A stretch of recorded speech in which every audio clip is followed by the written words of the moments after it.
Ozzy responded first, his Jamaican accent a little thicker than usual. Get the hell out of here, man. Nobody has any change for you. The man slowly moved away, peeking backward a couple of times, hoping one of us would overrule Ozzy's rejection. Ozzy shook his head in disbelief. If dude wanted to buy some rock, he should have just said it. Who the hell was he going to call if we gave him some change? We all laughed as the panhandler staggered back up the block to look for some sympathy elsewhere.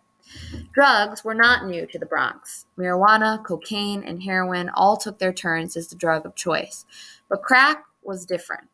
After it officially introduced itself in the early 1980s, it didn't take long for crack to place a stranglehold on many communities. The Bronx was one of them. I was an eyewitness. Crack was different from the drugs that preceded it. It was crazily accessible and insanely potent and addictive. My friends and I would regularly trade the most remarkable stories we'd overheard or witnessed. A father who left his family and robbed his parents for money to buy rock.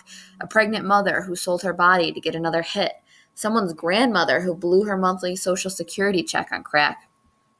The other difference between crack and other drugs was its method of distribution. There was so much money to be made that drug gangs rapidly expanded their ranks, sucking in some of our best friends. And turf wars became deadly, aided by the influx of sophisticated firearms. Mayhem spread from the gangs to the rest of the neighborhood. Everyone felt threatened. Everyone was defensive. From the early 1980s to the end of the decade, there was almost a 61% jump in the murder rate. When I look back now, it's almost surreal. In 2008, there were 417 homicides in New York City. In 1990, there were 2,605. Those murders were concentrated in a handful of neighborhoods, and the victims were concentrated in a single demographic, young black men. In some neighborhoods, the young men would have been safer living in war zones. We'd laughed at the panhandler on the block, but he wasn't just an object of ridicule. He was an unsettling omen. After sitting with the crew for a few hours, Justin and I decided to get back to the subway station so that he could head home. The sun was beginning to set, so we knew we didn't have much time. We didn't need to check our watches. We were starting to feel the fear that crept around the edges of our consciousness at dusk. Justin lived a few train stops away from me, and taking the train home after dark was a different journey than the one we'd made earlier in the day. Justin knew the rules. Never look people in the eye. Don't smile. It makes you look weak. If someone yells for you, particularly after dark, just keep walking. Always keep your money in your front pocket, never in your back pocket. Know where the drug dealers and the smokers are at all times. Know where the cops are at all times. And if night fell too soon and Justin was forced to go home by foot over the Bruckner Expressway overpass in the dark, he knew to run all the way. We increased our pace. Neither of our mothers would condone us coming home late. His mother and mine were kindred spirits. Both were born in 1950. Both nicknamed their oldest children Nikki after Nikki Giovanni. Both knew all about the public schools in the Bronx. My mother went to school in them, and Justin's mother taught in them. And both were single mothers working multiple jobs to send their kids to a school outside of their neighborhoods. Justin's mother looked after me like I was one of her own, the same way that my mother did for Justin. The sun continued its rapid descent. We tried to keep a bop in our step, tried to keep it cool, but by now we were pretty explicitly speed walking. Breathing a little heavily, we did our best to keep up appearances. We laughed about our day, talked about school. Riverdale, the pristine campus and well-dressed kids had stunned me on my first visit. The Bronx was not the homogeneous ghetto I thought it was. It felt a crazy making cross-current of emotions whenever I stepped onto campus.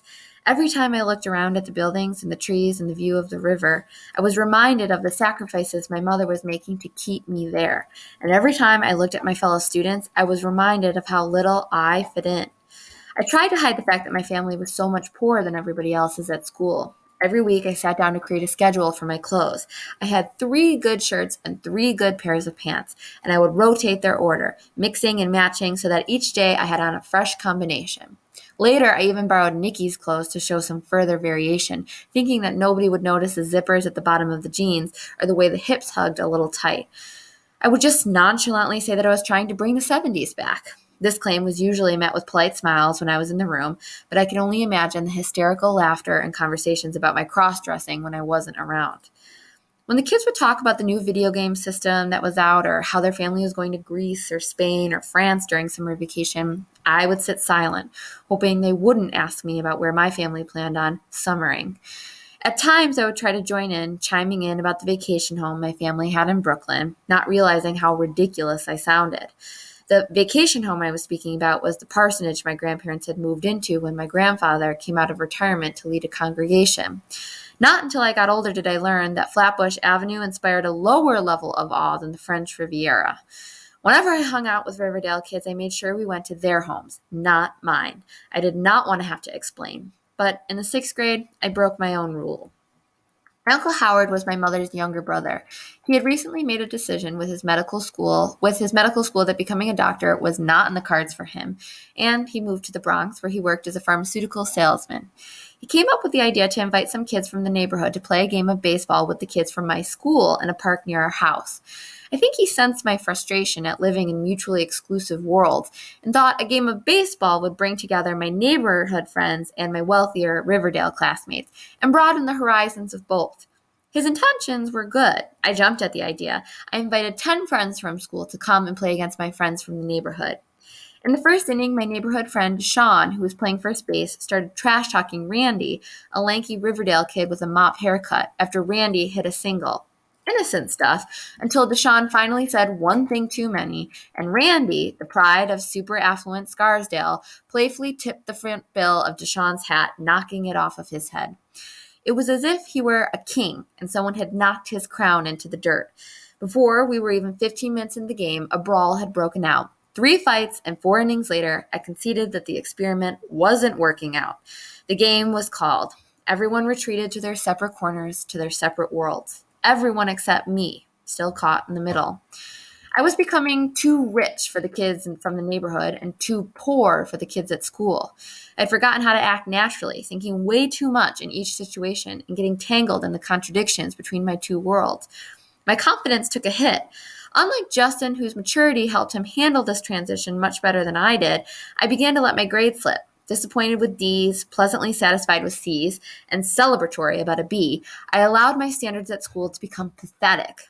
In 3rd grade, I was reading at a 2nd grade reading level. Later in life, I learned that the way many governors projected the number of beds that they need for prison facilities was by examining the reading scores of 3rd graders.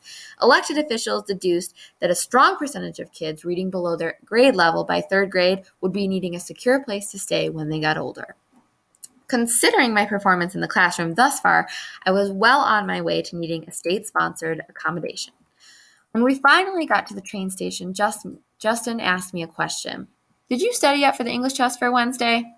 "Nope," I replied. "You know they're going to put you on probation if you don't start doing better, ma'am." I knew, but I broke it down for Justin. The problem wasn't what I knew or didn't know. The problem was that they didn't understand my situation. My long trip to and from school every day, my missing father, my overworked mother, the changing routes I took every day from the train just so that no one with bad intentions could case my routine. I continued throwing excuses at Justin, but started to wither under the heat of his glare. Justin had it worse than I did, but was still one of the best performing kids in the class. My litany of excuses trailed off.